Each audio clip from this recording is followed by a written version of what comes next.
የወርቅና የብር ዘካን በተመለከተ ያው የተለያዩ ትንታኔዎች አሉ በዑለማዎች እና ዘካ ይወጅባል በሚለበስ ዝም ብሎ ለገንዘብ ለማስቀመጥ እያሉ እየገዙ የሚያስቀምጡ አሉ።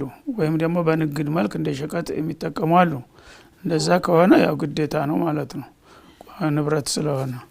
ግን የሚለበስ በየጊዜው አገልግሎት ላይ የሚውል ለጌጥ ተብሎ የተገዛ እስከሆነ ድረስ አንዳንዶቹ ለጥንቃቄ መክፈሉ አስፈላጊ ነው ቢሉም ብዙዎቹ ግን ልብስ ማለት ነው ልክ በልብስ እንደማይጠየቅ አንድ ሰው በሚጠቀምበት ልብስ በየአመቱ ክፈል አይባልም። ለጥንቃቄ ግን ቢያንስ አንድ ጊዜ ለንግድ አይደለም ወይም ደግሞ ለተለያየ ገንዘብ ዝም ብሎ ማስቀመጥ ብሎ አይደለም የሚለብሰው የሚያጌጠው ከሆነ ብዙ እንኳን ቢሆንም የሚለብሰው እስከሆነ ድረስ አንድ ጊዜ ተከፈለበት በቂ ነው የሚለውን ነው የሚመርጡት ማለት ነው።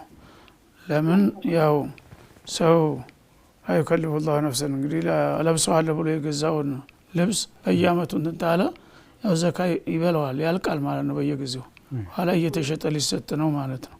ከዛ አኳያ አንድ ጊዜ መክፈል ጥሩ ነው።